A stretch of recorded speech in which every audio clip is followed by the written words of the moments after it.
നോമ്പിൻ്റേതാകുന്ന പശ്ചാത്തലത്തിലേക്ക് വരുമ്പോൾ ക്രൂശിൻ്റേതാകുന്ന മഹാശക്തിയെ സംബന്ധിച്ചുള്ളതാകുന്ന ഒരു കാഴ്ചപ്പാട് നമ്മൾ രൂപീകരിക്കേണ്ടത് ആവശ്യമാണ്.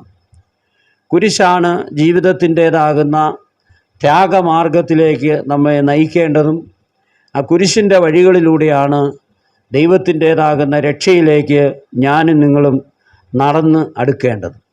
അങ്ങനെയുള്ളതാകുന്ന ഒരു കൂട്ടായ്മയെ സംബന്ധിച്ചാണ് പൗലോസ്ലീഹ ഇവിടെ ഓർമ്മിപ്പിക്കുന്നത്. യഹൂദന്മാർ അടയാളം ചോദിക്കുന്നു, യവനന്മാർ ജ്ഞാനം അന്വേഷിക്കുന്നു, ഞങ്ങളോ കുരിശിക്കപ്പെട്ടവനായ ക്രിസ്തുവിനെ പ്രസംഗിക്കുന്നു. ഇവിടെ ഞാൻ ആദ്യമേ ഓർമ്മിപ്പിക്കുകയുണ്ടായി, അവരുടെ ഇടയിലിരുന്നതാകുന്ന വിഭിന്ന സ്വരങ്ങളെ സംബന്ധിച്ചാണ് പൗലോസ്ലീഹ ഈ ലേഖനത്തിൽ അഭിസംബോധന ചെയ്തിട്ടുള്ളത് എന്ന്. കൊരിന്ത്യ സഭയെ സംബന്ധിച്ചിടത്തോളം ഗ്രീക്ക് സാമ്രാജ്യത്തിൻ്റേതാകുന്ന ഒരു ഭാഗമായി റോമാ ഭരണത്തിന് കീഴിൽ നിലനിന്നിരുന്നതാകുന്ന ഒരു വ്യവസ്ഥിതിയുടെ കീഴിൽ നിന്നുകൊണ്ടാണ് പൗലോസ്ലീഹ തൻ്റെ സുവിശേഷഘോഷണം ആരംഭിക്കുന്നത്. അവിടെ യഹൂദന്മാരെ സംബന്ധിച്ചിടത്തോളം എപ്പോഴും അടയാളം ചോദിച്ചുകൊണ്ടേ ഇരിക്കും. എന്നാൽ യവനന്മാരെ സംബന്ധിച്ചിടത്തോളം അവർ ജ്ഞാനവാദത്തിൻ്റേതാകുന്ന ആളുകളായിരുന്നു. നമുക്കറിയാം, സോക്രട്ടീസ്, പ്ലേറ്റോ, അരിസ്റ്റോട്ടിൽ തുടങ്ങിയതാകുന്ന വലിയ തത്വചിന്തകന്മാരുടെ പിൻപറ്റി അവർ പറഞ്ഞതാകുന്ന വലിയ വിജ്ഞാനീയത്തിൻ്റേതാകുന്ന ഉടമകളായി അവിടെ വലിയ ഒരു ചിന്താ സരണിയെ അവർക്കുണ്ട് എന്നുള്ള അഹങ്കാരത്തോടു കൂടി പ്രവർത്തിച്ചവരുടെ ഇടയിലാണ് യേശുക്രിസ്തു ശിഷ്യന്മാരും സുവിശേഷഘോഷണം നടത്തിയത്. അതുകൊണ്ടാണ് യേശുക്രിസ്തുവിൻ്റെ അടുക്കൽ വന്നിട്ട് കർത്താവിനോട് പറയുന്നു, നീ ഒരു അടയാളം ഞങ്ങൾക്ക് കാണിച്ചു തരണം. കർത്താവിന് തക്കതായ ഉത്തരം യഹൂദന്മാരോട് പറയുന്നു, യോനായുടെ അടയാളമല്ലാതെ മറ്റൊരടയാളം എനിക്ക് നിങ്ങൾക്ക് നൽകുവാനായിട്ട് ഇല്ല എന്ന് ഓർമ്മിപ്പിക്കുന്നത്. ഇങ്ങനെ അത് തന്നെയാണ് ഈ വേദഭാഗത്തും പൗലോസ്ലീഹ ഓർമ്മിപ്പിക്കുന്നത്. യഹൂദന്മാർ അടയാളത്തെ സംബന്ധിച്ച് അടയാളം വേണമെന്നും ആവശ്യപ്പെടുമ്പോൾ യവനന്മാർ ജ്ഞാനത്തെ സംബന്ധിച്ചുള്ളതാകുന്ന വലിയ വിചാരങ്ങൾ നടത്തിക്കൊണ്ടേയിരിക്കുന്നു. എന്നാൽ ഞങ്ങളോ ക്രൂശിക്കപ്പെട്ടവനാകുന്ന ക്രിസ്തുവിനെ സംസാരിക്കുകയാകുന്നു ചെയ്യുന്നത് എന്ന് ഓർമ്മിപ്പിക്കുന്നു.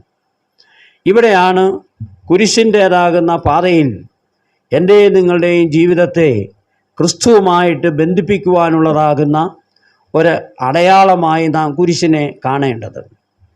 അന്നുവരെ നിന്ദ്യമാകുന്ന അവസ്ഥയിലുള്ളതാകുന്ന ആളുകളെ തൂക്കിക്കൊല്ലുന്നതാകുന്ന ഒരു വസ്തുവായിരുന്നു കുരിശ് എങ്കിൽ പിന്നീട് അത് യേശുക്രിസ്തു കുരിശിൽ തൂക്കപ്പെട്ടതോടുകൂടി യേശുക്രിസ്തു തൻ്റെ പ്രവർത്തനത്തിലൊക്കെ പറയുന്നുണ്ട്, എന്നെ അനുഗമിക്കുവാൻ ആഗ്രഹിക്കുന്നവൻ തന്നെത്താൻ ത്യജിച്ച് എൻ്റെ കുരിശെടുത്ത് എന്നെ അനുഗമിക്കട്ടെ എന്ന് കർത്താവ് ഓർമ്മിപ്പിക്കുന്നു. തന്നെത്താൻ ത്യജിച്ച് കുരിശെടുത്ത് എന്നെ അനുഗമിക്കട്ടെ.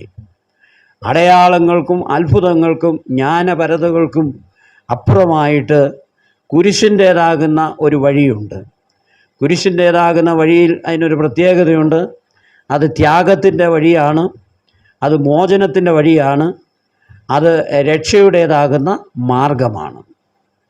നമുക്കറിയാം, വലതുഭാഗത്ത് കിടന്നതാകുന്ന കള്ളൻ കർത്താവിനോടൊപ്പം കുരിശിക്കപ്പെട്ടപ്പോൾ കുരിശിൽ നിന്നുകൊണ്ട് കർത്താവിനോട് പറയുകയാണ്, നീ രാജ്യത്വം പ്രാപിക്കുമ്പോൾ എന്നെ കൂടി ഓർക്കണമേ എന്ന് ഓർമ്മിപ്പിക്കുന്നു. കാരണം രക്ഷ ഈ കുരിശിൽ കിടക്കുന്ന ക്രിസ്തുവിലാകുന്നു എന്ന്, ഈ ക്രിസ്തു കുരിശിൽ തൂങ്ങിയതുകൂടി എൻ്റെ കുരിശാരോഹണവും രക്ഷയുടെ നിദാനമായിരിക്കുന്നു. അതുകൊണ്ട് ഇപ്പോഴാകുന്നു രക്ഷിക്കപ്പെടുവാൻ തക്കതായ സമയമെന്ന് ഈ കള്ളന് തോന്നുകയും മനസ്സിലാക്കുകയും ചെയ്തതാകുന്ന സന്ദർഭമാണ്.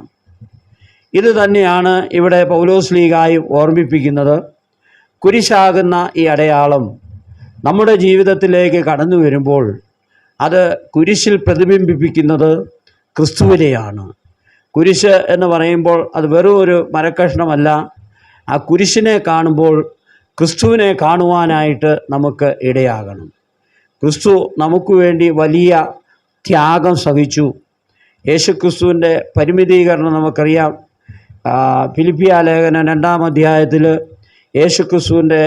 ക്രിസ്തുവിലുള്ള ഭാവത്തെ സംബന്ധിച്ചും പരിമിതീകരിക്കപ്പെട്ടുകൊണ്ട് ലോകത്തിലേക്ക് വന്നതായും വേഷത്തിൽ മനുഷ്യനായി അവൻ ഭൂലോകത്തിൽ ജാതനായി മനുഷ്യൻ്റെ രക്ഷയ്ക്ക് വേണ്ടി കുരിശിൽ തൂക്കപ്പെട്ടു എന്നും നമ്മെ ഓർമ്മിപ്പിക്കുന്നു. ഈ ക്രിസ്തുവിൻ്റേതാകുന്ന അനുഭവ പശ്ചാത്തലത്തിൽ നമുക്ക് ജീവിക്കുവാനും പ്രവർത്തിക്കുവാനും ഇടയാകണം. അതുകൊണ്ട് ശാന്തമായി എന്നിലും നിങ്ങളിലും ഉണ്ടാകേണ്ട ചിന്ത എന്ന് പറയുന്നത്, ഈ കുരിശിൻ്റെ രക്ഷയിൽ നമുക്ക് എത്രമാത്രം വളരുവാനായിട്ട് സാധിച്ചിട്ടുണ്ട്. കുരിശിൻ്റെ രക്ഷ എന്ന് പറയുമ്പോൾ കുരിശ് എന്നുള്ളതാകുന്ന പ്രതിബിംബത്തെ നാം ഓർക്കുമ്പോൾ ക്രിസ്തു ഒന്നാകുന്ന രക്ഷകനെ നമ്മുടെ ഓർമ്മയിൽ കൊണ്ടുവരുവാനായിട്ട് നമുക്ക് ഇടയാകണം. ക്രിസ്തുവാകുന്ന രക്ഷകൻ്റെ പിൻപേയുള്ളതാകുന്ന ജീവിതമാണ് നമ്മുടെ ആയുസ്സിനും ആരോഗ്യത്തിനും നമ്മുടെ ആത്മാവിനും നിദാനമായും നിരന്തരമായിട്ടുള്ളതാകുന്ന ജീവിത വളർച്ചയ്ക്കും ഉയർച്ചയ്ക്കും നിദാനമാകുന്നത് എന്നുള്ള കാര്യം ഓർക്കണം. ആ നിദാനത്തിലേക്ക് എനിക്കും നിങ്ങൾക്കും വളരുവാനായിട്ട് സാധിക്കുന്നുണ്ടോ എന്നുള്ളതാണ് ഇവിടെ ഓർമ്മിപ്പിക്കുന്നത്. ക്രിസ്തുവിനെ പ്രസംഗിക്കുമ്പോൾ ആ ക്രിസ്തുവിൻ്റേതാകുന്ന സാമ്രാജ്യത്വത്തിലേക്ക് ഞാനും നിങ്ങളും വളരുവാനായിട്ട് ഇടയാകണം. സാമ്രാജ്യത്വത്തെപ്പറ്റി നമ്മൾ എല്ലാവരും അറിയാം. അതായത് രാജ്യങ്ങൾ തമ്മിലുള്ളതാകുന്ന മേൽക്കോയ്മയും രാഷ്ട്രങ്ങൾ തമ്മിലുള്ളതാകുന്ന മേൽക്കോയ്മയുടെ അടിസ്ഥാനത്തിൽ നാം പലപ്പോഴും പറയാറുണ്ട്, സാമ്രാജ്യത്വത്തെ സംബന്ധിച്ച് ഓർമ്മിപ്പിക്കാറുണ്ട്. എന്നാൽ ഈ സാമ്രാജ്യത്വത്തിന് അപ്പുറമായിട്ട് ദൈവത്തിൻ്റെ രാജ്യം അന്വേഷിക്കുന്ന മനുഷ്യരെ സംബന്ധിച്ചിടത്തോളം ആ ദൈവികമാകുന്ന അനുഭവത്തിലൂടെ മുൻപോട്ട് പോകുവാനായിട്ട് നമുക്ക് ഇടയാകണം. പാപത്തിൻ്റെ ശമ്പളം മരണമാകുന്നു എന്ന് റോമാലേഖനത്തിൽ പൗലോസ്ലീഹ നമ്മെ ഓർമ്മിപ്പിക്കുന്നത് വെറുതെയല്ല. നാം ഉൾക്കൊള്ളുന്നതാകുന്ന സമൂഹത്തിൽ ദൈവത്തിൻ്റേതാകുന്ന നീതിയെ പ്രാപിച്ചുകൊണ്ട് ദൈവരാജ്യത്തിൻ്റേതാകുന്ന സ്വഭാവത്തെ അന്വേഷിച്ചുകൊണ്ട് മുൻപോട്ട് പോകുമ്പോൾ മാത്രമേ ക്രിസ്തു നമ്മിൽ പ്രസംഗിക്കപ്പെടുകയുള്ളൂ എന്നുള്ള കാര്യം ഓർക്കണം. അതുകൊണ്ട് എന്നിലും നിങ്ങളിലും ഉണ്ടാകേണ്ട ഗർജനം എന്ന് പറയുന്നത് ക്രിസ്തുവായിരിക്കണം എന്നുള്ള കാര്യം പ്രത്യേകമായിട്ട് ഓർക്കണം. അതുകൊണ്ട് ക്രിസ്തുവിലുള്ളതാകുന്ന ഒരു സുവിശേഷം, ക്രിസ്തുവിലുള്ളതാകുന്ന കുറച്ച് പേർക്ക് വേണമെങ്കിൽ അകത്തോട്ട് കയറിയിരിക്കാം.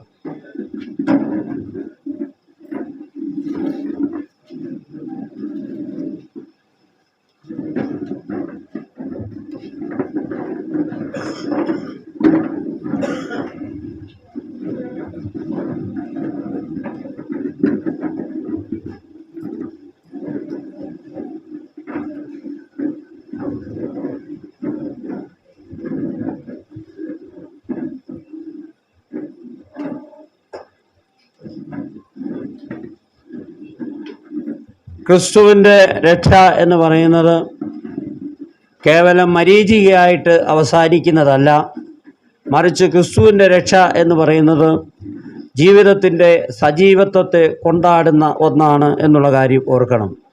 ജീവിതത്തിൻ്റെ സജീവത്വം എന്ന് പറയുന്നത് ദേഹം, ദേഹി, ആത്മാവ് എന്നീ മനുഷ്യൻ്റേതാകുന്ന സമഗ്രമായ പ്രകൃതത്തെ ദൈവത്തിൻ്റേതാകുന്ന ആത്മാവിൽ നാം ജീവിതത്തിലൂടെ ആവാഹിക്കുമ്പോൾ മാത്രമേ ഈ ക്രിസ്തുവിൻ്റെ ശരിയായ സത്ത നമുക്ക് ഏറ്റെടുക്കുവാനായിട്ട് സാധിക്കുകയുള്ളൂ. അവിടെയാണ് ക്രിസ്തുവിനെ പ്രസംഗിക്കുവാനായിട്ട് ഇടയാകുന്നത്. അതുകൊണ്ട് നമ്മുടേതാകുന്ന കൂട്ടായ്മകളിൽ, നമ്മുടേതാകുന്ന കൂടിവരവുകളിൽ, കുടുംബജീവിതത്തിൻ്റേതാകുന്ന സന്ദർഭങ്ങളിൽ ഈ കൂട്ടായ്മയെ സാർത്ഥകമാക്കുവാനായിട്ട് നമുക്ക് എത്ര പേർക്ക് സാധിക്കുന്നുണ്ട് എന്നുള്ളതാണ് നമ്മൾ നോമ്പിൻ്റെ പശ്ചാത്തലത്തിൽ നാം ഒരു അവലോകനം നടത്തേണ്ടത് എന്നുള്ള കാര്യം ഓർക്കണം. അടയാളങ്ങളിലും ജ്ഞാനത്തിലുമല്ല, മറിച്ച് ക്രിസ്തുവിൻ്റെ സാക്ഷ്യത്തിലുള്ളതാകുന്ന കൂടിവരവിനെയാണ് സഭ ഇവിടെ അഭിസംബോധന ചെയ്യുന്നത് എന്നുള്ള കാര്യം ഓർക്കണം. അതുകൊണ്ട് ക്രിസ്തുവിലുള്ളതാകുന്ന കൂടിവരവിൽ ഒന്നാമതായിട്ട് ഞാനും നിങ്ങളും ക്രിസ്തുവിനോട് ചേരുവാനായിട്ട് ഇടയാകണം. ഞാൻ ആദ്യമേ ഓർമ്മിപ്പിച്ചു, ക്രിസ്തുവിലുള്ളതാകുന്ന ക്രിസ്തുവിജ്ഞാനീയത്തെ സംബന്ധിച്ചാണ് പൗലോസ്ലീഹ കൂടുതലായിട്ട് നമ്മെ ഓർമ്മിപ്പിച്ചിട്ടുള്ളത്. അതുകൊണ്ട് ഒരുവൻ ക്രിസ്തുവിലായാൽ അവൻ പുതിയ സൃഷ്ടിയാകുന്നു എന്ന് നമ്മെ ഓർമ്മിപ്പിക്കുന്നത് വെറുതെയല്ല. കാരണം അതുവരെ ഉണ്ടാകുന്ന ജീവിതത്തിൽ നിന്ന് വ്യത്യസ്തമായിട്ടുള്ളതാകുന്ന ഒരു മാർഗത്തിലേക്ക്, വ്യത്യസ്തമാകുന്ന ചില കരകളിലേക്ക് നമ്മൾ നടന്നു പോകുവാനായിട്ട് ഇടയാകണം. ഇതുവരെ വന്നതാകുന്ന വഴികളും പാഠങ്ങളും ഒന്നുമല്ല നമ്മുടെ ജീവിതത്തിൻ്റേതാകുന്ന ലക്ഷ്യം എന്ന് മനസ്സിലാക്കിക്കൊണ്ട് അതിന് അപ്പുറമായിട്ടുള്ള ദൈവത്തിൻ്റേതാകുന്ന മാർഗത്തിലേക്ക് എനിക്ക് നിങ്ങൾക്കും ചരിക്കുവാനായിട്ട് ഇടയാകണം. ആ ഒരു ശോധന എന്ന് പറയുന്നത് സ്വയപരിശോധന എനിക്ക് നിങ്ങൾക്കും ഉണ്ടാകേണ്ടത് ആവശ്യമാണ്. മറ്റൊരാൾ നമ്മെ പരിശോധിച്ചു കഴിഞ്ഞാൽ ആ പരിശോധനയുടെ ഫലം പൂർണ്ണമാകുകയില്ല എന്നുള്ള കാര്യം ഓർക്കണം.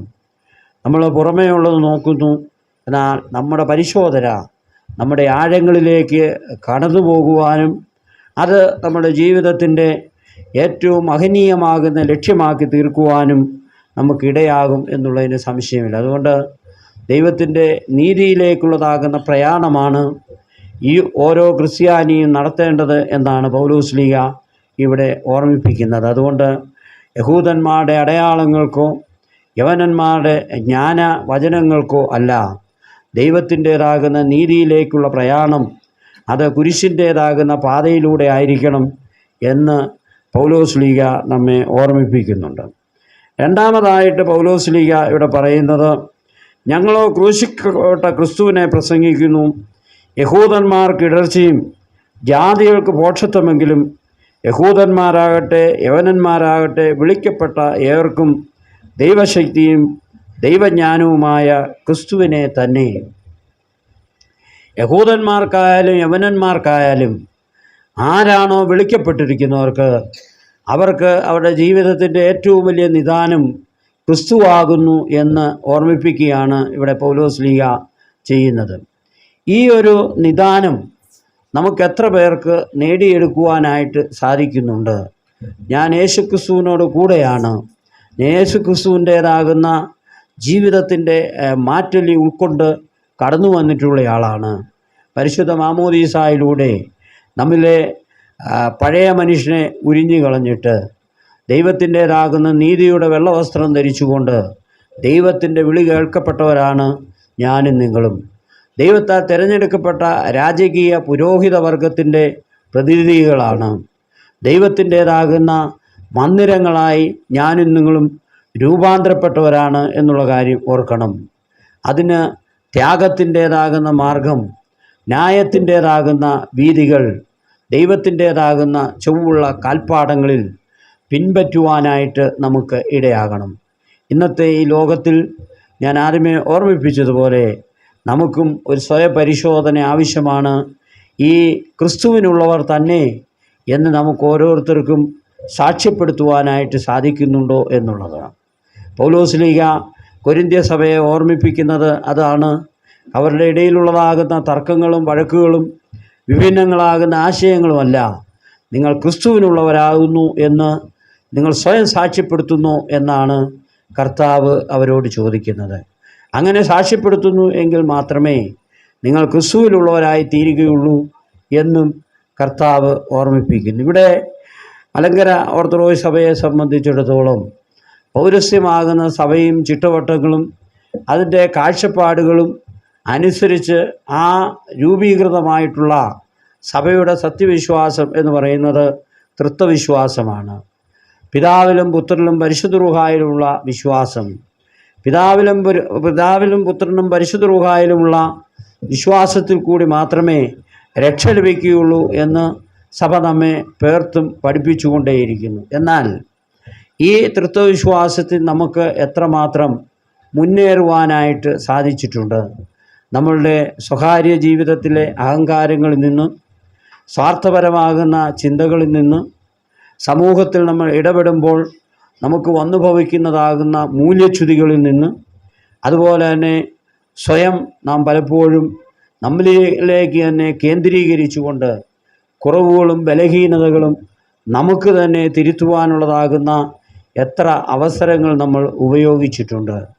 ഇത് നമ്മൾ തന്നെ ചിന്തിക്കേണ്ടതും നമ്മൾ തന്നെ മനസ്സിലാക്കേണ്ടതും നമ്മുടെ ജീവിതത്തിൽ തന്നെ വ്യതിയാനം വരുത്തേണ്ടതുമാണ് എന്നുള്ള കാര്യം ഓർക്കണം. ഈ വ്യതിയാനം വരുത്തി എങ്കിൽ മാത്രമേ ദൈവത്തിൻ്റേതാകുന്ന മാർഗത്തിൽ എനിക്കും നിങ്ങൾക്കും വന്നു ചേരുവാനായിട്ട് സാധിക്കുകയുള്ളൂ. ആ ഒരു മാർഗത്തിൽ വന്നു ചേർന്നതുകൊണ്ടാണ് ദാവീദ് രാജാവ് ഇസ്രായേലിൻ്റെ രാജാവായി നിന്നുകൊണ്ട് തൻ്റെ ഇസ്രായേൽ ഗോത്രങ്ങളെ 12നെയും ഒരുമിച്ച് ഭരിച്ച് മേയിക്കുവാനായിട്ട് ഇടയായത്. അതുവരെ ഉണ്ടായിരുന്ന ശൗലിനും 12 ഗോത്രങ്ങളെ ഒന്നിച്ചു ചേർക്കുവാനായിട്ട് സാധിച്ചില്ല. ശലോമോൻ്റെ അവസാന കാലത്ത് 12 ഗോത്രങ്ങൾ വിഭിന്നമായി പോയി. കാരണം ദൈവത്തിൻ്റേതാകുന്ന ആ പ്രത്യക്ഷമാകുന്ന അനുഭവ പശ്ചാത്തലത്തിൽ പൂർണ്ണമായി അവർക്ക് ജീവിച്ച് മുന്നേറുവാനായിട്ട് സാധിച്ചില്ല.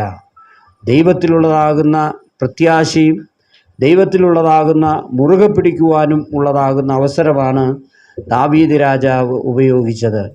ദാവീദിൻ്റെ ജീവിതത്തിൽ കുറവുകളില്ലാത്തയാളല്ലായിരുന്നു.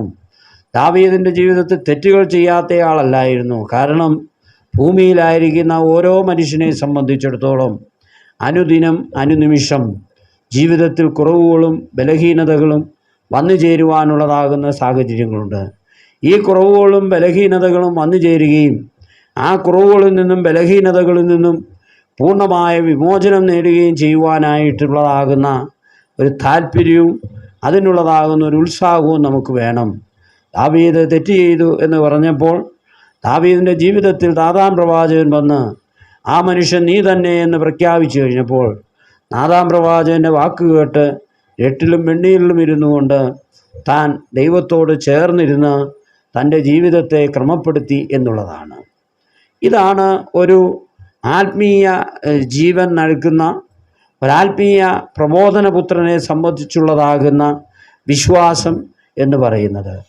താൻ തൻ്റെ ജീവിതത്തിൽ കുറവുകൾ നേരിട്ടു, തൻ്റെ ജീവിതത്തിൽ പ്രശ്നങ്ങളുണ്ടായി, ദൈവവുമായിട്ടുള്ള സഹിത്വത്തിൽ പിൻപോട്ട് പോയി എന്ന് കാണുമ്പോൾ അവിടെ കുറവുകളെ ബലഹീനതകളെ ശോധന ചെയ്തുകൊണ്ട് അതിനെ വിഭാടനം ചെയ്തുകൊണ്ട് നിത്യമാകുന്ന പരമാനന്ദത്തിലേക്ക് ദൈവത്തിൻ്റേതാകുന്ന ആത്മാവിലേക്കും വളർന്ന് മുന്നേറി പോകുവാനായിട്ട് നമുക്ക് ഇടയാകണം. ഇവിടെയും പൗലോസ്ലീഹ ഓർമ്മിപ്പിക്കുന്നത് നിങ്ങൾ യഹൂദന്മാരായിരിക്കാം, യവനന്മാരായിരിക്കാം, പക്ഷേ നിങ്ങൾ ദൈവത്തിൻ്റേതാകുന്ന വചനത്തിൽ വളരുന്നുവെങ്കിൽ നിങ്ങൾ ക്രിസ്തുവിനുള്ളവർ തന്നെ എന്ന് ഓർമ്മിപ്പിക്കുന്നത്. അതുകൊണ്ട് നമ്മളും ഈ ക്രിസ്തുവിനുള്ളവരാണോ എന്നുള്ളത് സ്വയം ശോധന ചെയ്യേണ്ടത് ആവശ്യമാണ്, സ്വയം പരിശോധിക്കേണ്ടത് ആവശ്യമാണ്. ക്രിസ്തു നമ്മുടെ ജീവിതത്തിലേക്ക് കടന്നു വരുമ്പോൾ സമൂലമാകുന്ന വ്യത്യാസത്തെ വരുത്തുവാനായിട്ട് ഇടയാകും. ക്രിസ്തു നമ്മുടെ ജീവിതത്തിൻ്റെ സാക്ഷ്യമായി വരുമ്പോൾ നമ്മുടെ ജീവിതത്തിൽ ആകമാനമുള്ളതാകുന്ന ആ ചിന്തകളിലും വിചാരങ്ങളിലും ഒക്കെയും നമുക്ക് മാറ്റം വരുത്തുവാനായിട്ട് ഇടയാകും. ഇന്ന് ഈ മാറ്റത്തെ സംബന്ധിച്ച് നമ്മൾ ആലോചിക്കുന്നുണ്ടോ? നമ്മുടെ ജീവിതത്തിൽ ഒരു മാറ്റം ആവശ്യമാകുന്നു എന്ന് നമ്മൾ ചിന്തിച്ചിട്ടുണ്ടോ? നാം ഇന്ന് പോകുന്നതാകുന്ന പോക്ക് പലപ്പോഴും അത് രക്ഷയുടേതാകുന്ന പാതയിലല്ല എന്നുള്ള തിരിച്ചറിവ് നമുക്കെല്ലാവർക്കും ലഭിച്ചിട്ടുണ്ടോ എന്നുള്ളത് ആലോചിക്കേണ്ട ഒരു കാര്യമാണ്. ഗലാത്യലേഖനം 3-ാം അധ്യായം 1-ാം വാക്യത്തിൽ പറയുന്നുണ്ട്, ക്രൂശിക്കപ്പെട്ട ക്രിസ്തു നിങ്ങളുടെ മുമ്പിൽ നിൽക്കുന്നത് നിങ്ങളെ ക്ഷുദ്രം ചെയ്ത് മയക്കിയത് ആർ? ക്രൂശിക്കപ്പെട്ടവനായ ക്രിസ്തു നിങ്ങളുടെ മുമ്പിൽ നിൽക്കുമ്പോൾ നിങ്ങളെ ക്ഷുദ്രം ചെയ്ത് മയക്കിയത് ആർ എന്ന് പൗലോസ്ലീഹ ചോദിക്കുകയാണ്. ഇത് പലപ്പോഴും ഇന്ന് നമ്മുടെ സ്വകാര്യ ജീവിതത്തിൽ നമ്മൾ പരസ്പരം ഒന്ന് ചോദിക്കേണ്ട ഒരു കാര്യമാണ്. ക്രിസ്തുവിൻ്റെ സാക്ഷ്യം പേറുന്നവരായ നമ്മൾ പലപ്പോഴും ആ ക്രിസ്തുവിൻ്റെ മാർഗത്തിൽ നിന്ന് എത്രമാത്രം അകന്ന് നടന്നു പോകുന്നു എന്നുള്ളത് നാം ആലോചിക്കേണ്ടതാണ്. ഇവിടെ പൗലോസ്ലീഹ ഗലാത്യ സഭയെ ഓർമ്മിപ്പിക്കുന്നത് ക്രിസ്തു നിങ്ങളുടെ മുമ്പിൽ സാക്ഷ്യമായി സത്യമായി നിൽക്കുമ്പോൾ നിങ്ങളെ ക്ഷുദ്രം ചെയ്ത് മയക്കിയത് ആർ? ഇത് നമ്മുടെ ജീവിതത്തിൽ വന്നു ഭവിച്ചിട്ടുള്ളതാകുന്ന ശോഷണങ്ങളുടെ ഭാഗമാണ് എന്നുള്ള കാര്യം ഓർക്കണം. അത് പലതരത്തിൽ ഞാൻ ആദ്യമേ ഓർമ്മിപ്പിച്ചതുപോലെ വരാം. നമ്മുടെ സ്വകാര്യമാകുന്ന അഹങ്കാരത്തിൽ നിന്ന് വരാം, സ്വാർത്ഥതയിൽ നിന്ന് വരാം. അതുപോലെ തന്നെ സമൂഹം നമ്മിൽ ഏൽപ്പിച്ചിരിക്കുന്നതാകുന്ന ദുഷ്ചെയ്തികൾ പലപ്പോഴും അതിന് കാരണമായേക്കാം. പലപ്പോഴും നമ്മൾ പിൻപറ്റുന്നതാകുന്ന അല്ലെങ്കിൽ നമ്മൾ ആരെ അനുകരിക്കുന്നുവോ അവർ ചെയ്യുന്നതാകുന്ന ആ വീണ്ടും വിചാരമുള്ള അനുകരണത്തിൽ നിന്ന് വന്നു സംഭവിച്ചിട്ടുള്ളതാകാം. ഇങ്ങനെ പല വിധത്തിൽ ഇതുപോലെയുള്ളതാകുന്ന പുഴുക്കുത്തുകൾ നമ്മുടെ ജീവിതത്തിൽ വന്നു ചേരുവാനായിട്ട് ഇടയാകും. എന്നാൽ അതിനെയൊക്കെയും വെട്ടുമിനുക്കി നമുക്ക് തേച്ച് മിനുക്കി നമുക്ക് പുതിയ ഒരു മാർഗത്തിൻ്റേതാകുന്ന, പുതിയ ഒരു ആലോചനയുടേതാകുന്ന, പുതിയ ഒരു പന്ഥാവിൻ്റേതാകുന്ന മാർഗത്തിലേക്ക് കടന്നു പോകുവാനായിട്ട് ഇടയാകണം. അങ്ങനെയുള്ളതാകുന്ന ഒരു കൂട്ടായ്മയും ഒരു കാത്തിരിപ്പും ഒരു കൂട്ടിരിപ്പും നമുക്കുണ്ടെങ്കിൽ മാത്രമേ നമുക്ക് അന്ധകാരത്തിൽ നിന്ന് ദൈവത്തിൻ്റേതാകുന്ന വെളിച്ചമുള്ള പ്രകാശത്തിലേക്ക് നമുക്ക് നീങ്ങുവാനായിട്ട് സാധിക്കുകയുള്ളൂ. പൗലോസ്ലീഹ തൻ്റെ ലേഖനങ്ങളിലൊക്കെയും ഓർമ്മിപ്പിക്കുന്ന ഒരു കാര്യമുണ്ട്. ദൈവത്തിൻ്റേതാകുന്ന കൂട്ടായ്മയിൽ, അന്ധകാരത്തിൻ്റേതാകുന്ന അനുഭവത്തിൽ നിന്ന് ദൈവത്തിൻ്റേതാകുന്ന നിത്യപ്രകാശത്തിലേക്കുള്ള വളർച്ചയാണ് മനുഷ്യൻ്റെ ആത്മീയ ജീവിതമെന്ന് പൗലോസ്ലീഹ നമ്മെ ഓർമ്മിപ്പിക്കുന്നുണ്ട്. ഈ വളർച്ച നമുക്ക് കരഗതമാക്കുവാൻ അല്ലെങ്കിൽ നമുക്ക് നേടിയെടുക്കുവാനായിട്ട് നമുക്ക് സാധിച്ചിട്ടുണ്ടോ? ഇത് നമ്മൾ ചിന്തിക്കേണ്ട ഒരു കാര്യമാണ്. ഇന്ന് നമ്മുടെ ജീവിതത്തിൽ വന്നു ഭവിച്ചിട്ടുള്ളതാകുന്ന, സ്വകാര്യമായി നമ്മളൊക്കെ ആലോചിച്ചാൽ മതി, വന്നു ഭവിച്ചിട്ടുള്ളതാകുന്ന എന്തെല്ലാം കുറവുകളുണ്ട് എന്നുള്ളത് ഒരു കുമ്പസാരം പോലെ എല്ലാവരും മനസ്സിലാക്കിയാൽ മതി. അത് ആരുടെയും മുമ്പിൽ ഏറ്റുപറയുവാനല്ല, മറിച്ച് ദൈവസന്നിധിയെ സമർപ്പിക്കുവാനായിട്ട് ഇടയാകണം. അതുകൊണ്ടാണ് പൗരസ്ത്യ സഭയുടെ വിശ്വാസം അനുതാപത്തിൻ്റേതാണ്, പശ്ചാത്താപത്തിൻ്റേതാണ്, വീണ്ടു വിചാരത്തിൻ്റേതാണ്. ബഹുമാനപ്പെട്ട സാജു എലിയ സാർ ഇവിടെ പറഞ്ഞു, നോമ്പിലെ ജീവിതം എന്ന് പറയുന്നത് ഒരു റീചാർജിങ്ങിൻ്റേതാണ്, ഒരു റിട്ടയർമെൻറ്റിൻ്റേതാകുന്നു, ഒരു റിട്രീറ്റിൻ്റേതാണ്. ഇതെവിടെയെല്ലാം നമ്മളെ ഒന്ന് ഓർമ്മിപ്പിക്കുന്ന സംഭവങ്ങളുണ്ട്. ഇവിടെയെല്ലാം നമ്മളെ ഒന്ന് വിശ്രമിപ്പിക്കുന്നതാകുന്ന സംഭവങ്ങളുണ്ട്. ഇവിടെയെല്ലാം നമുക്ക് ആലോചിക്കാനുള്ളതാകുന്ന ഒരു വഴിയെ സംബന്ധിച്ച് നമ്മെ ബോധ്യപ്പെടുത്തുന്നുണ്ട്, ബോധം നൽകുന്നുണ്ട്. ഈ ബോധ്യങ്ങളും ബോധങ്ങളും ഒക്കെ ഞാനും നിങ്ങളും തക്കതായി ഉപയോഗിക്കുന്നുണ്ടോ എന്നുള്ളതാണ് ആലോചന എന്ന് പറയുന്നത്. കർത്താവിനെ ന്യായം വിസ്തരിക്കുന്നതാകുന്ന സമയത്ത് പത്രോസ്ലീഹ കർത്താവിനെ 3 പ്രാവശ്യം തള്ളിപ്പറയുന്നു.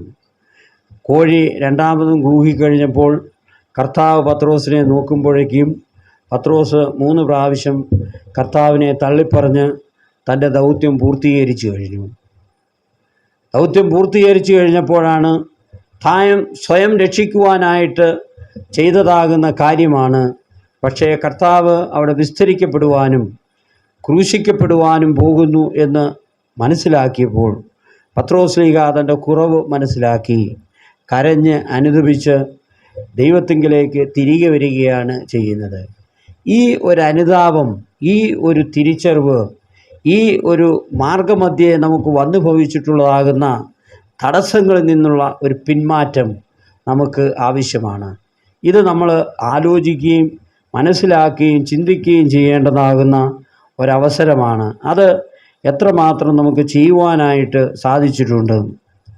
ഇന്ന് ദൈവത്തിൻ്റെ സഭയിൽ ഞാനും നിങ്ങളും ആയിരിക്കുമ്പോൾ ആ ദൈവം നമ്മളുടെ ജീവിതത്തിന് മുഖാന്തരമായി കർത്തൃത്വം നടത്തി നമ്മെ നടത്തുന്നു എങ്കിൽ നാം അവൻ്റെ വിളിക്കും ചൊൽവിളികൾക്കും യോഗ്യനാണ്. എന്നാൽ അതിൽ നിന്ന് പുറകോട്ട് പോയി എങ്കിൽ തീർച്ചയായിട്ടും നാം ഒരു കാര്യം മനസ്സിലാക്കണം, നാം ദൗത്യം മറന്ന അല്ലെങ്കിൽ പരീക്ഷയെ തോറ്റ വിദ്യാർത്ഥികളാണ്. അതല്ലെങ്കിൽ നമ്മുടേതാകുന്ന ലക്ഷ്യങ്ങൾ മറന്നവരാണ്. നമ്മുടേതാകുന്ന ജീവിതത്തിൽ നമ്മൾ ഒരിക്കലും പരിഹരിക്കപ്പെടുവാൻ സാധിക്കാത്തതാകുന്ന കുറവുകൾ സംഭവിച്ചവരാണ് എന്നുള്ള ബോധത്തിൽ നാം ജീവിക്കുവാനായിട്ട് ഇടയാകണം. ഈ നോമ്പ് കാലഘട്ടത്തിൽ അങ്ങനെയുള്ളതാകുന്ന ആലോചനകളിലൂടെ നമ്മുടെ ജീവിതത്തെ പടിപടിയായി വളർത്തിക്കൊണ്ടു പോരുവാനായിട്ട് ഇടയാകണം. പ്രസംഗിക്കുന്ന എനിക്കോ പ്രസംഗം കേൾക്കുന്ന നിങ്ങൾക്കോ ഒരു രാത്രി കൊണ്ടോ ഒരു മണിക്കൂർ കൊണ്ടോ ഒരിക്കലും രക്ഷിക്കപ്പെടുവാനായിട്ട് സാധിക്കുകയില്ല. മറിച്ച് രക്ഷിക്കപ്പെട്ടുകൊണ്ടേയിരിക്കുവാനായിട്ട് ഇടയാകും. ഓരോ സമയത്തും ഞാൻ ആദ്യമേ പറഞ്ഞതുപോലെ ചെത്തി മിനിക്കേണ്ട സമയത്ത് ചെത്തി മിനുക്കി കുറവുകളെ പരിഹരിച്ച് വീണ്ടും വീണ്ടും പുറകോട്ട് നോക്കി വീണ്ടും വീണ്ടും പരിഹാരങ്ങൾ തേടി നമുക്ക് മുൻപോട്ട് പോകുവാനായിട്ട് കഴിയുമ്പോൾ മാത്രമേ അവൻ്റെ വിളിക്കപ്പെട്ട രക്ഷിതഗണത്തിലേക്ക് ഞാനും നിങ്ങളും ആയിത്തീരുകയുള്ളൂ എന്നുള്ള കാര്യം ഓർക്കണം. അവിടെ അടയാളങ്ങൾക്കോ ജ്ഞാനങ്ങൾക്കോ ഈ ലോകത്തിൻ്റേതാകുന്ന സമ്പത്തുകൾക്കോ ഈ ലോകത്തിൻ്റേതാകുന്ന പ്രലോഭനങ്ങൾക്കോ ഒന്നും സ്ഥാനവും സാധ്യതയുമില്ല എന്നുള്ള കാര്യം ഓർക്കണം.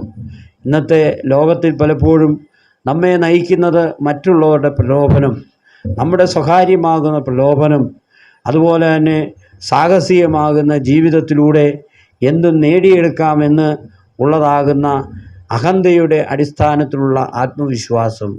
ഇത് ഒരിക്കലും ഒരു ക്രൈസ്തവനെ സംബന്ധിച്ചിടത്തോളം ഭൂഷണമല്ല. മറിച്ച് എല്ലാം ഉപേക്ഷിച്ച് തന്നെത്താൻ ത്യജിച്ച് കുരിശെടുത്ത് എന്നെ അനുഗമിക്കുന്നു എങ്കിൽ മാത്രമേ എൻ്റെ ശിഷ്യനായിരിക്കുവാനായിട്ട് സാധിക്കുകയുള്ളൂ എന്ന് കർത്താവ് ഓർമ്മിപ്പിക്കുന്നുണ്ട്. എൻ്റെ അവസാന ഭാഗത്ത് വളരെ ആഴമേറിയ ഒരു സത്യം പൗലോസ്ലീഹ നമ്മെ ഓർമ്മിപ്പിക്കുന്നുണ്ട്. ദൈവത്തിൻ്റെ ഭോഷത്വം മനുഷ്യരെക്കാൾ ജ്ഞാനമേറിയതും ദൈവത്തിൻ്റെ ബലഹീനത മനുഷ്യരിനേക്കാൾ ബലമേറിയതുമാകുന്നു എന്ന് ഓർമ്മിപ്പിക്കുന്നു. മനുഷ്യനെ സംബന്ധിച്ചിടത്തോളം പരിധിയും പരിമിതിയുമുണ്ട്.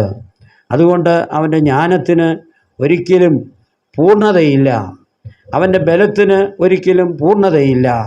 മറിച്ച് എപ്പോഴും അവൻ്റെ ജ്ഞാനവും അവൻ്റെ ബലവും മാറിക്കൊണ്ടേയിരിക്കും എന്നുള്ളതിന് സംശയമില്ല. നമുക്കറിയാം, കൊറോണയുടെ കാലം വന്നപ്പോൾ നമ്മുടെ ആരോഗ്യ മേഖലയിൽ നാം ആർജിച്ചതാകുന്ന എല്ലാ നേട്ടങ്ങളും നമ്മൾ തകർന്നടിഞ്ഞു. കാരണം ഇനി എന്താണ് ചെയ്യേണ്ടത് എന്ന് പലപ്പോഴും ആർക്കും അറിയാൻ മേലേതായി. നമുക്കറിയാം, ശാസ്ത്ര സാങ്കേതിക വിദ്യകളിലൊക്കെയും ഓരോ ദിവസവും ഓരോ തരത്തിലുള്ളതാകുന്ന അപ്ഡേഷൻ നടന്നുകൊണ്ടിരിക്കുകയാണ്. അവിടെയൊക്കെയും പണ്ട് ചെയ്തതും കണ്ടുപിടിച്ചതും ഒക്കെ അബദ്ധങ്ങളായി മാറുന്നു എന്നുള്ളതാണ്. എന്തിനേറെ പറയുന്നു, നമ്മുടെ നിത്യജീവിതത്തിൽ പോലും പഴയത് നമ്മൾ അനുവർത്തിച്ചതാകുന്ന പല കാര്യങ്ങളും ഇന്നത്തെ ജീവിതത്തിൽ നമുക്ക് അനുവർത്തിക്കുവാൻ സാധിക്കാതെ ഇരിക്കുന്നു. കാരണം അതിനും അപ്പുറമായിട്ടുള്ള ചില സാങ്കേതിക വിദ്യകൾ നമ്മെ മാടി വിളിക്കുന്നു. അതാണ് നമ്മളെ ഉപയോഗിച്ചുകൊണ്ടേയിരിക്കുന്നത്. ഇങ്ങനെ മനുഷ്യൻ്റേതാകുന്ന ആ ബലവും മനുഷ്യൻ്റേതാകുന്ന ബുദ്ധിയും മനുഷ്യൻ്റേതാകുന്ന ജ്ഞാനവും ഒക്കെയും എപ്പോഴും മാറിക്കൊണ്ടേയിരിക്കും എന്നുള്ളതിന് യാതൊരു സംശയമില്ല. ആകാശവും ഭൂമിയും ഒഴിഞ്ഞു പോയാലും എൻ്റെ വചനങ്ങളോ ഒഴിഞ്ഞു പോവുകയില്ല എന്ന് കർത്താവ് ഓർമ്മിപ്പിക്കുന്നത് അത് തന്നെയാണ്. ഈ ലോകത്തിൻ്റെ ശ്രേഷ്ഠതയും ഈ ലോകത്തിലെ പ്രഭുക്കന്മാരും ഈ ലോകത്തിൻ്റെ അന്ധകാര നിവാസികളും അധികാരവർഗങ്ങളുമൊക്കെയും എപ്പോഴും കൊഴിഞ്ഞു പോയിക്കൊണ്ടേയിരിക്കും എന്നുള്ളതിന് സംശയമില്ല.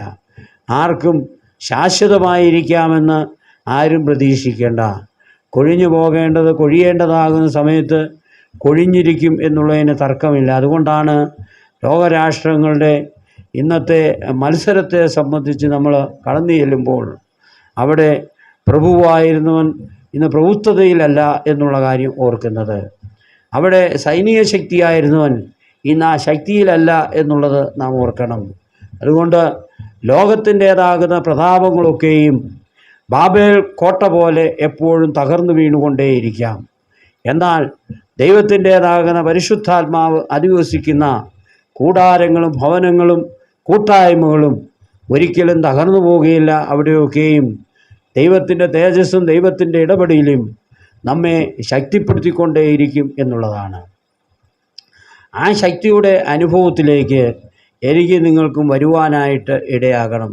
അതുകൊണ്ടാണ് പൗലോസ്ലീഹ തൻ്റെ സുവിശേഷ പര്യടനങ്ങളൊക്കെയും അവസാനിപ്പിച്ചിട്ട് പൗലോസ്ലീഹ ലേഖനങ്ങളിലൂടെ സഭകളെ ഓർമ്മിപ്പിക്കുന്നത്, ഞാൻ ക്രിസ്തുവിൻ്റെ അനുകാരിയായിരിക്കുന്നത് പോലെ നിങ്ങളും എൻ്റെ അനുകാരികളായിരിപ്പീനെന്ന് 1 കൊരിന്ത്യർ 11-1 പൗലോസ്ലീഹ ഓർമ്മിപ്പിക്കുന്നു. കർത്താവിൻ്റെ അനുയായി ആയിരിക്കാനല്ല, എൻ്റെ അനുകാരിയായിരിക്കുവാനായിട്ടാണ് പൗലോസ്ലീഹ ഓർമ്മിപ്പിക്കുന്നത്. കാരണം എൻ്റെ അനുകാരി എന്ന് പറയുമ്പോൾ ഞാൻ ക്രിസ്തുവിനെ പിൻപറ്റിയവനാണ്, ആ ക്രിസ്തു മാർഗത്തിൽ ഏറ്റവും മുൻപോട്ട് പോയവനാണ്. അങ്ങനെ പോയ നിങ്ങൾ എന്നെയാണ് കണ്ട് മനസ്സിലാക്കി വരേണ്ടത്. എന്നിലൂടെ നിങ്ങൾക്ക് ക്രിസ്തുവിനെ കണ്ടെത്തുവാനായിട്ട് ഇടയാകും എന്നുള്ളതാണ്. ഇന്ന് നമ്മൾ വായിച്ചു കേട്ടതാകുന്ന വിശുദ്ധ ഏവൻഗേലിയ ഭാഗം തളർവാദ രോഗിയുടേതായിരുന്നു. തളർത്ത് കടന്നതാകുന്ന രോഗിയെ കട്ടിലിൽ കർത്താവിൻ്റെ സന്നിധിയിലേക്ക് ഇറക്കിക്കൊണ്ടു ചെന്നപ്പോൾ അവരുടെ വിശ്വാസം കണ്ടിട്ട് കർത്താവ് അവന് സൗഖ്യം കൊടുത്തു എന്നാണ് പറഞ്ഞത്.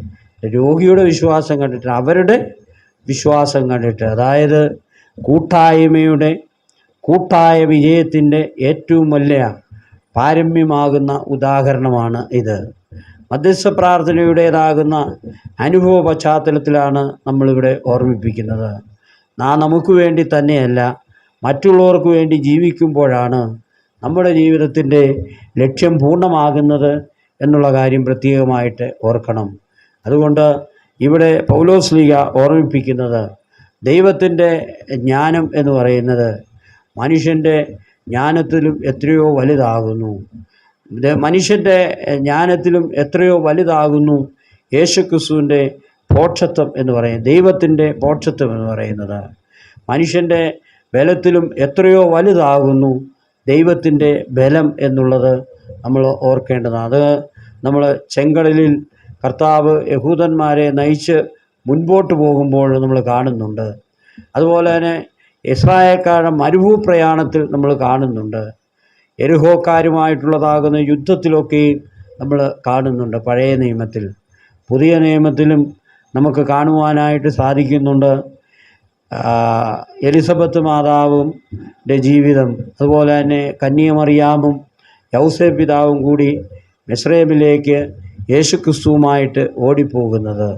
ഇവിടെയൊക്കെയും രാജ്യത്വങ്ങൾക്കും അധികാരങ്ങൾക്കും അവരുടെ ഭീഷണികൾക്കും അപ്പുറമായിട്ട് ദൈവത്തിൻ്റേതാകുന്ന നീതിയും രാജ്യവും പ്രവർത്തിക്കുന്നു എന്നുള്ളത്.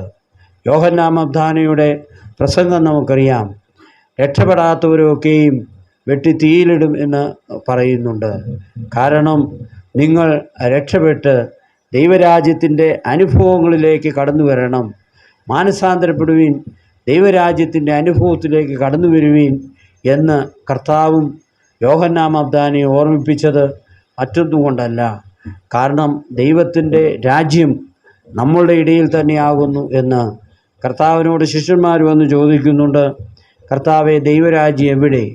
കർത്താവ് ഒറ്റ മറുപടിയെ വേദപുസ്തകത്തിൽ കാണുന്നുള്ളൂ, ദൈവരാജ്യം നിങ്ങളുടെ ഇടയിൽ തന്നെ.